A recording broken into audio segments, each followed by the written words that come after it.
double-decker pizza pasta for those who want both. Right over to here and lay it right across. And now I've got tomato sauce here. I'm gonna put that right in the center, a couple of spoonfuls. And now ground pork and ground beef, a couple of nice spoonfuls right in the center. And now some mozzarella and Parmesan cheese, a nice handful of that. And now what we're gonna do is we're gonna fold our lasagna sheets, just two sides. Beautiful. And now what we're gonna do is repeat the process. You want lasagna or pizza, you can have them both right here in this beautiful little package. All right, we've got our fresh lasagna layers, and now we're gonna go over here to our second pizza, garlic oil.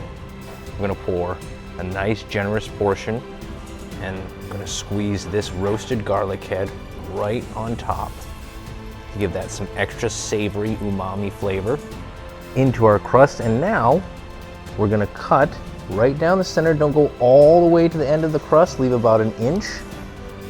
And we're gonna go in a cross.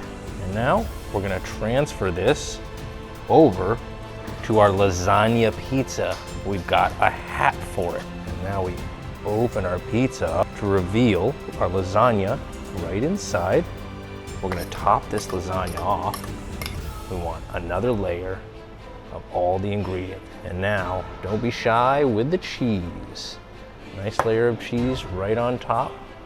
And now we're gonna take this and transfer it to our pan. And now we can take this on to the oven to bake it off. 350-degree oven to let the cheese melt and let it get golden brown.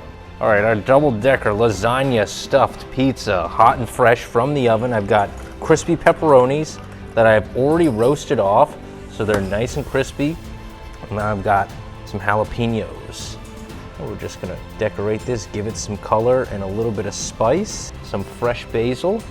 Well, last but not least, a little bit of an onion pop with some chives. And there you have it, lasagna stuffed double-decker pizza. Cut a nice slice right out the middle here. Beautiful. Oh, look at that, all the layers of lasagna, that beautiful stringy mozzarella cheese there.